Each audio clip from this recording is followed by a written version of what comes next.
Iwewe pamwe pacho unenge wanyopora fuma yemunhu. Unenge wanyopora iwe hausarudzi chekubawa zvamuzakuru. Iwe uri mbavha. Ndikunyaso kutaura chokwadi checho. Kudai na mai wangu iwe uri mbavha. Hautori kana iwewe pamwe pacho unenge wanyopora fuma yemunhu. Unenge wanyopora iwe hausarudzi chekubawa zvamuzakuru. Iwe uri mbavha. Ndikunyaso kutaura chokwadi checho. Kudai na mai wangu iwe uri mbavha. Hautori kana fuma chete. Chawawana chinoita kuti iwe unguba unotora. Wanza? Kana ukaona chero shangu chaiye kutsoka yakanaka mwana unoenda nayo. Zvokuti kumakore akati ndio pandakapedzisira kutorera vanhu ndichiri kufimbwa moyo wako na nhasi. Na nhasi kuchiona kudai so hausi. Handisi kuti zvauya pano uchabira vanhu pano. Hayo mwana. Hayo. Kana utakubatsiwa. Hayo. Kana utakubatsiwa ipapo usanyeba.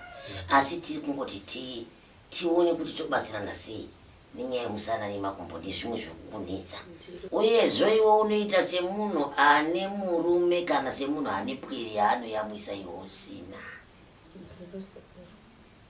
Hongu changamira. Maka ndinoziva mukadzi kana achinge muzangu wazana ndakamutarisa kudai ndadzungudza soro. Hongu sekuru. Nguva dzekuti munhu wemukadzi uchinge wasununguka pwiri yako. Hongu. Uchiyamwisa pwiri yako ndipo panobuda mukaka. Hongu. Iwe unobuda mukaka unoende mukwa unoyamwisa.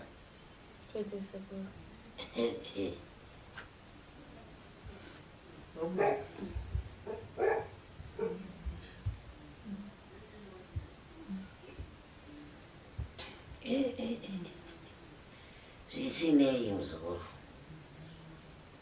Hapana chinhu chinonyadzisa pasi pano.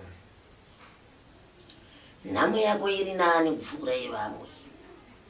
Ukanzwa yevamwe unoitora kuisa muna yako ukadzokera nayo. Zvichireva kuti mwanangu wakagadzirwa maoko. Nenhau yekuti maoko ako anotora asina kupiwa.